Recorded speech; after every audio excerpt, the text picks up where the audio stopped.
Satuan Reserse Kriminal Polres Malang menetapkan Adi Pratama, warga desa Bumirjo, Kecamatan Dampit, Kabupaten Malang, sebagai tersangka tunggal pembunuhan terhadap Tamin yang merupakan ayah kandung dari tersangka. Adi Pratama diduga mengalami gangguan jiwa saat menghabisi nyawa ayahnya. Saat Kapolres Malang AKBP Henry Umar menanyakan keberadaan Tamin, pelaku mengaku tidak tahu. Selama beberapa tahun terakhir, tersangka Adi mengalami depresi berat. Dia sudah beberapa kali keluar masuk rumah sakit jiwa. Pelaku juga sempat meminta pada ayahnya diberikan sebuah mobil dan beberapa kali meminta sejumlah uang tunai. Namun oleh Tamin belum bisa dikabulkan. Sosok mayat di salah satu rumah di desa Bumirjo ini, yang itu dalam keadaan terluka cukup parah. Kemudian setelah itu dari jajaran Polsek Dampit dan dari Satreskrim Polres Malang langsung mendatangi TKP dengan didampingi oleh tim dari identifikasi. Kemudian kita memastikan bahwa kematian yang menimpa si mayat ini adalah karena penganiayaan yang dilakukan oleh seseorang. Jadi merupakan suatu kasus pembunuhan yang ditemukan di Dusun Bumirjo di Kecamatan Dampit ini. Dan setelah itu diketahui identitas korban.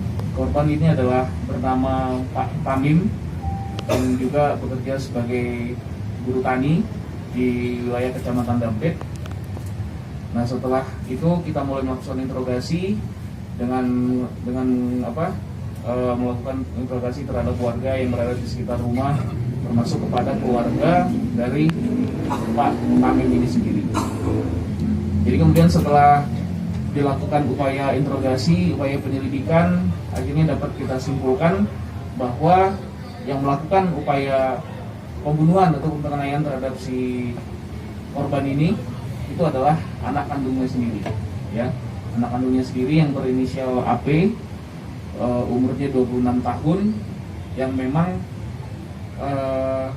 sedikit mengalami gangguan kejiwaan, dan sudah sekitar 5 kali keluar masuk rumah sakit jiwa yang ada di wilayah Kecamatan Lawang di Kabupaten. Tetap dilakukan upaya pengejaran, dilakukan upaya pengungkapan oleh anggota kita yang ada di lapangan, dan akhirnya malam harinya si tersangka ini bisa kita amankan berikut dengan motor fiksionnya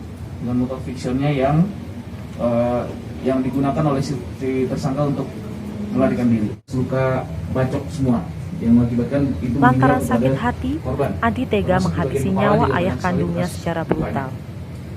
Usai membunuh ayahnya, Adi sempat kabur ke hutan di kawasan Dampit. Meskipun sudah diamankan, ada pertimbangan yang dilakukan polisi terhadap tersangka.